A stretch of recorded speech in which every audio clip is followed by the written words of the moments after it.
Oh, This is the voice of Populat Mechanics. This is Ben Kirchhoff. How do you do? Nice to meet you. good to be met. Jock, hi, I'm Jim Meigs. I'm the editor-in-chief. Jim, well, wow. I'm so thrilled that you're here, and we're really excited about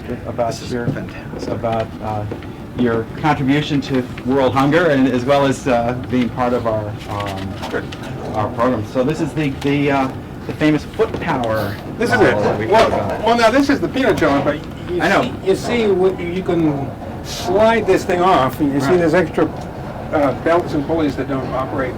So you can take this off, and once they've finished shelling their peanuts, they can gin their cotton, because you slide the cotton gin on. And then they can crack their corn, and they can thresh their grain. So it's kind of like a all-in-one thing. What a great idea. And the basic design concept behind this was that you got to go with the universal constants. And pipe is universal constant. There's never been metric pipe. Pipe is always inch. There's metric tube, but there's always pipe is always pipe. So if you design something that's based on pipe, the other thing is that 55-gallon oil drums are exactly the same the world over. It doesn't matter where they're made. So if you give them a design that uses hardwood and pipe and an oil drum, You can build it anywhere in the world. Portland Type 1 cement, you can build them anywhere in the world. And I was in the Philippines, and I did a demonstration there where we basically set up a tent, and in 4 days, using hand tools, I simply made them a complete machine. And I'm an anthropologist. I'm not an engineer. So it's pretty easy. The oil drum is kind of like carving a pumpkin. And then you just sit there all day long, and I'm not going to throw peanuts in here because it'll make a huge mess.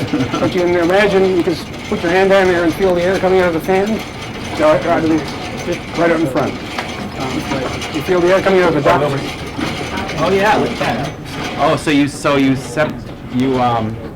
separate the peanuts and the shells. and the shells. So what happens is the peanuts and the shells land on that little shelf, Right. which you adjust for angle depending on other crops as well. And then the shells being lightweight go uphill, and the peanuts being heavyweight slide downhill.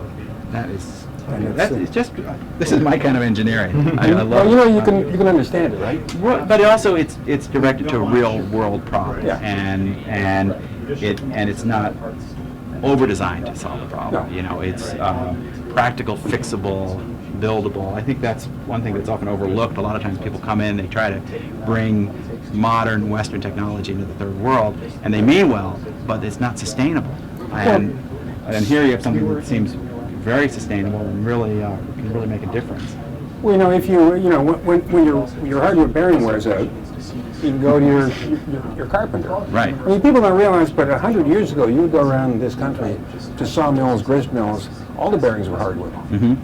That's just simply how you made them. And the end grain of hardwood is as solid as brass when it comes to rubbing a piece of steel over it. So I've seen so much machinery in developing countries that just sits because it didn't have a bearing, it didn't have an injector for the pump, it didn't have a filter. Right. The power grid is down, whatever it is. And there is an infinite supply of young, strong legs on this planet, and they never break down. They never need spare parts. So.